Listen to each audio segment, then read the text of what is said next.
All right. So yeah. Okay, now taking you to Ibadan. Okay, yeah.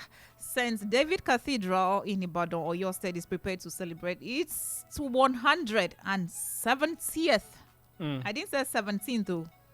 I said 170. 170th church anniversary, making it the oldest church in Western Nigeria. Mm. Okay. Now, is it Mogaji?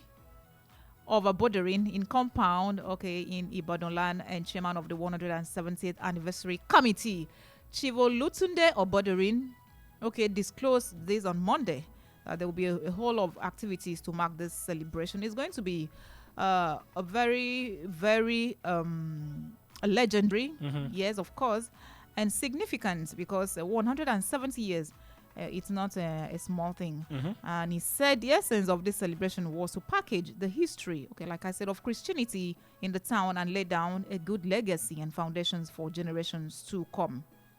It's going to be a big one. 170. 170. That's no joke Jesus. at all. The fact that I think according to history, the first preaching that happened there was in 1953. 1953. That was the first time a preaching was done in that in that area, and that for me is a big deal, man. 1853, not 1953. 1853. I had to check that again. 1853. So that's 170 years ago.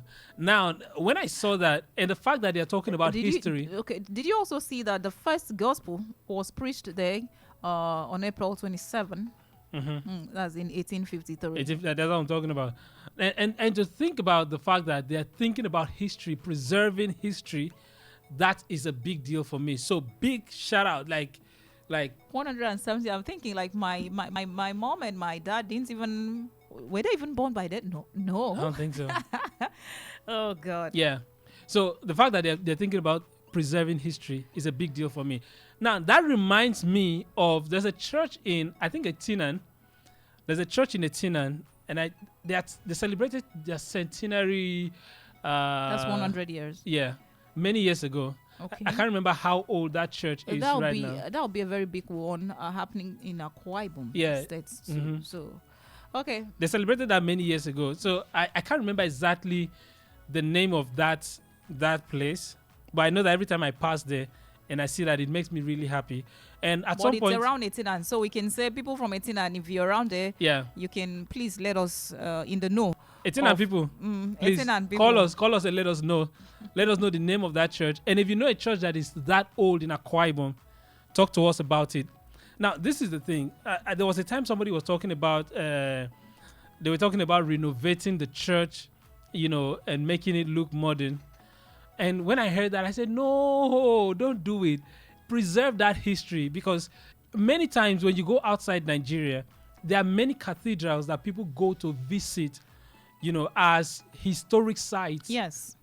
Just to see how things are happening, how things were back then. The stories that they've been told, they want to see, this is really how it is. So if you think that place is too small, to contain the number of people that are gathering today, build another one. Don't touch that one. A better idea. Yes, for people that are listening, if you're listening and then please do us a favor, do Akwa Ibom a favor, do Nigeria a favor, don't touch it. Especially Akwa Ibom. I'm very particular about that. Build another one, and because we want to preserve that history. We will love that history to be preserved, and every other site that has been there through time, we want those histories preserved, so that from time as time grows, people can come to Akwa Ibom. They say, I want to go see the cathedral at Etinan, for example. I want to go see the cathedral at maybe Ibadan or somewhere. People go to those places to visit. You were in good spirits to mention Ibadan. Yeah. It's okay. I know that it's one of the places where Christianity first touched Akwa Ibom, the Ibadan area, the riverine area. Yeah.